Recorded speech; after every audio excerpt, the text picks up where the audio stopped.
আসসালামু আলাইকুম, সবাই কেমন আছেন? এখানে আমি তাহমিদের জন্য আনার ভিজায় রাখছিলাম। এটা এখন ওকে রস করে দিব।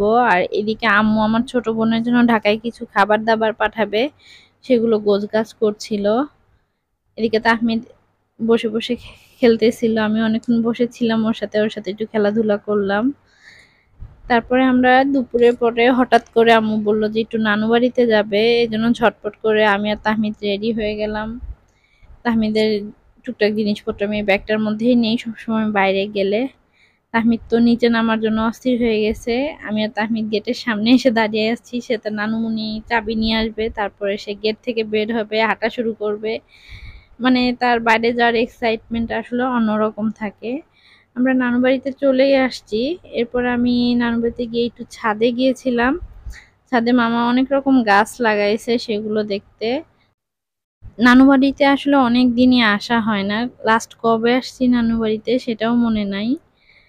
যে আশেপাশে দিয়ে ঘুরে ঘুরে দেখতেছিলাম যে অনেক রকম গাছ, সবজি সবজি গাছ কিছু আছে, ফুল গাছ আছে, লেবু গাছ আছে। লেবুগুলো দেখে এতই ভালো লাগতেছিল। মরিচ গাছে অনেক মরিচ ধরছে, লেবু গাছে মাশাআল্লাহ অনেক লেবু ধরছে।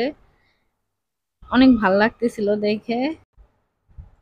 আর বাসায় নানু বাড়ি এসে ছাদে আসার আর একটা কারণ, এদিকে সন্ধ্যা হয়ে যাচ্ছিল আর আমি তাহমিদের জন্য কিছু তুলসী পাতা তুলবো। নানু বাড়ি অনেক বড় বড় তুলসী গাছ হয়েছে কিছু, এখান থেকে আমি তাহমিদের জন্য কিছু তুলসী পাতা তুলে নিয়ে যাব। আসলে নানু বাড়ি অনেকদিন পরে আসছি না, মানে চারদিকটা শুধু ঘুরে ঘুরেই দেখতেছিলাম। এই যে মরিচ গাছে অনেক মরিচ ধরছে এই গাছটাতে। এটা অন্য আরেকটা আরেক আরেক পাশের ছাদে লাগাইছে মরিচ গাছ। তারপরে আম গাছ, এখানে তাহমিদ আম গাছে দুইটা আম ধরে আছে দেখে বলতেছে আম আম। আবার নিচে আর একটা মালটা গাছ লাগানো ছিল, দেশি মালটা মনে হয়। ওগুলো ভিডিও করতে আসলে ভুলে গেছি, একটু নিচের দিকে হেলানো গাছগুলো। এদিকে মরিচ গাছে ওই ছাদেও আবার এই ছাদেও দুটাতেই এত মরিচ ধরছে যে এখানে আসলে একটা গাছ না, অনেক পাঁচ ছয়টা গাছ একসাথে। আর এই যে তুলসী গাছ, এখান থেকে তাহমিদের জন্য কিছু তুলসী পাতা তুলে নিয়ে যাব। আজকের ভিডিওটা এই পর্যন্তই। সবাই ভালো থাকবেন। আল্লাহ হাফেজ।